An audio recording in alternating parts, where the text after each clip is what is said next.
Hey YouTube, Warbles on a lot here with the next episode in my book reading of One Crowded Hour, where we begin episode 16 of chapter 16, The Man Who Liked Everybody. Isn't that right? Oh, come on. Yeah, come on. That's a good girl. Any more for any more? That's it. That's it.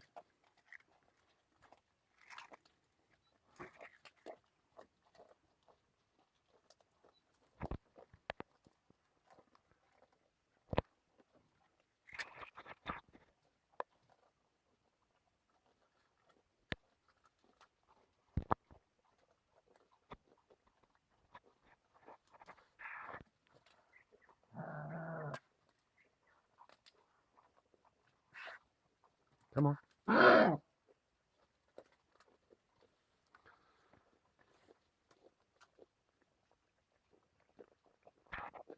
The Man Who Liked Everybody.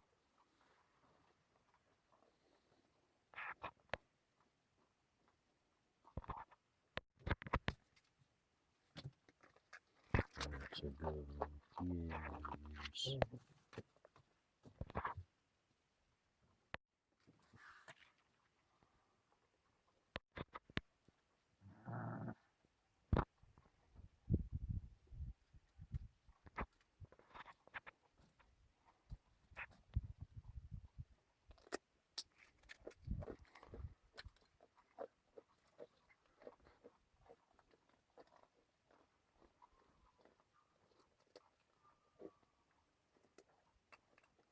Okay, now let's get back to the book reading. So here we're looking at 17 pages. I'll try and break it into a 3-episode chapter. Chapter 16, The Man Who Liked Everybody. By 1965, the Davis legend was already growing. Australian Broadcasting Commission correspondent Tony Ferguson admitted some prejudice before he met him. The stories sounded like grandstanding stuff, racing around the paddy fields and getting shot at. Ferguson thought Davis might be a bit of a larrikin, a cowboy. He was relieved to be disarmed when he met him in Saigon. Davis's unassuming friendliness made an immediately favourable impression. The celebrated Korean cameraman Yosep (Joe) Lee also met Davis in 1965. Lee later worked for Viz News and Davis as a stringer. He says, "I remember Neil as a kind person at my first glance. After a year of working together, the two became close friends. I can recall those days so easily. We used to go out for shooting pictures and came back to look for restaurants to eat and find pretty women at the same time. We used to compete for who can get this girl's attention first. Frankly speaking, it is always Neil is the one to catch her heart. Many and varied girls were caught and as quickly released. Davis's instinct for a wager on women, as well as everything else, could cross the bounds of good taste. But the bets were always serious. During a night's carousing in Singapore, he and a fellow expatriate Tasmanian journalist waged US $50, a considerable sum in 1965, on who would be the first to have sex with a nun. Davis returned to South Vietnam and immediately went down to the Mekong Delta on assignment. He chanced on a Catholic orphanage and became friendly with a young Vietnamese nun. Very friendly indeed, as it happened. And he couldn't wait to get back to Singapore to claim his bet. "I did it, boy. You owe me $50, he announced. His colleague was deeply suspicious. Was she a proper nun, then? Of course. Davis was scrupulous in matters of honour. His fellow Tasmanian was silent for a moment. "Name the order, then." Davis did so. Another silence. "Well, did she have all the gear on, the robes and stuff?" "Come off it, old fellow. It's the tropics. She was in civvies." "Doesn't count, then. Doesn't count." He wouldn't pay up. Davis was outraged. There were always wagers. Back in Singapore, between assignments in 1969, Davis loved to play the Filipino dice game Balut, and he had an enormous win against Bill Pinwheel, an Australian ABC correspondent. Pinwheel couldn't pay, so Davis arranged a deal. Pinwheel would have to make a bed available to him, if necessary his own, under any circumstances anywhere in the world. He was remorseless about this, and delighted in asserting his rights in hotels and apartments whenever he and Pinwheel coincided. Davis tried to insist that whatever lady happened to be sharing Bill's bed was also part of the deal, but that remained an area of dispute. Several years later, the dice fell differently during a mammoth Singapore balut session, and Pinwheel won. Davis traded him his stereo gear, but refused to cancel the bed bet. It was no small tribute to Davis's charm and personality that he remained a welcome guest at Singapore dinner tables presided over by the wives of colleagues. These forbearing women could only guess at the riotous bar and bordello expeditions he shared with their husbands during his periods of leave from Vietnam. With so much war-generated awfulness assaulting their sensibilities day after day, the Indochina Press Corps developed the joke method to stay sane.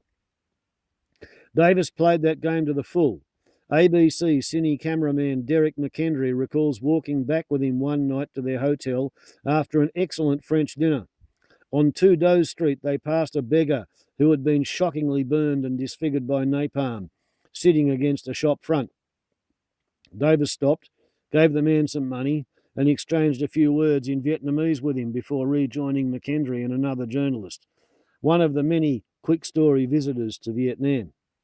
McKendry remarked to Davis very seriously that the beggar was really the leader of the local Viet Cong cadre in deep cover, the master puppeteer who was pulling the strings and controlling all the VC forces within 80 kilometres or 50 miles from his vantage point on a Saigon pavement.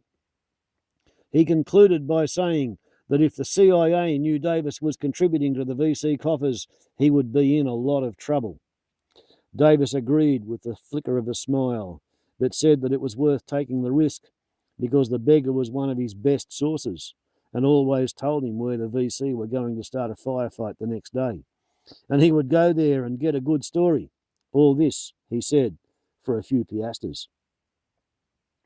McKendry glanced at the face of the visiting journalist and saw that he believed every word. The Davis legend was at work. Although the Indochina War claimed most of his professional attention, Davis did an enormous amount of travelling to keep up with the major stories of the region. His diary for 1969 records the travels of a fairly typical year. And let's be honest, there's not many people who get through as many adventurous situations in a lifetime as Neil Davis did in any one of the years between 1963 and 1985, 22 years, that he was covering the Southeast Asia region. He really was the archetypal, mould-breaking cine cameraman. His personal guru and icon, Damien Parra, actually only ever covered one single theatre of combat, Southwest Pacific Theatre. Okay, Davis died in combat, Parra died in combat. Davis covered more combat in more places. Riku. His diary for 1969 records the travel records of a fairly typical year. January, Singapore, Copenhagen, London. February, London, Paris, Geneva, Bonn, Vienna, Berlin.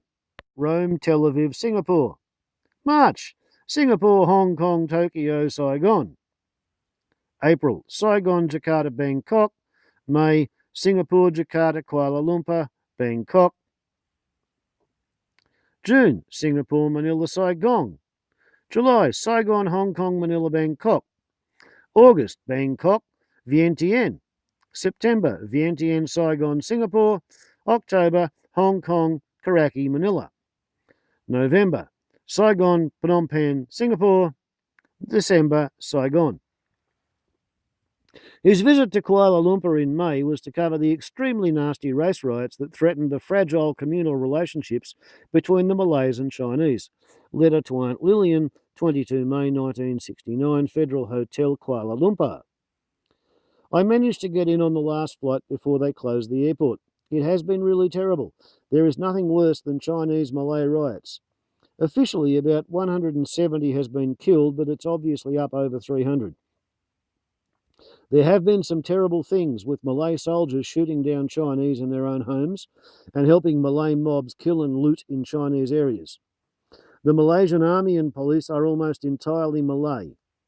40% of the people in Malaya are Chinese, and the Malays are afraid of them. Mainly because the Chinese are a more clever, hard-working people. So now it is a Malay dictatorship with a National Operations Council taking over from the government. So much for democracy. The press is being suppressed, harassed and misinformed in every direction. A strict curfew was in force, and the BBC's Brian Barron recalls that it was Davis who discovered that opposite the ABC and Reuters office was a Chinese nightclub packed with charming and terrified Chinese hostesses who had been unable to leave the building for at least 5 days. According to Barron, Davis skillfully ran several quick missions of reassurance. He brought the hostesses food and confidence, and he took away cases of cold beer and an endless series of assignations with them, including a truly stunning singer from Hong Kong. Barron reports that while Davis's efforts were certainly rewarded, he did help a group of people who were in a jam. Davis and Barron were together again in November 1970, covering the aftermath of the cyclone and tidal waves that engulfed low-lying areas of East Pakistan before it became Bangladesh. The Pakistani government handled the disaster so ineptly that its callous incompetence was a major cause of the Bangladeshi War of Independence. And guess what? That is the upload imminent limiting end of part 16 of my partial book reading of One Crowded Hour, Tim Bowden's biography of Neil Davis. And we're on chapter 16. So yeah, once again, we get sort of episode 16, chapter 16. Woohoo! Back soon, directly with a different movie.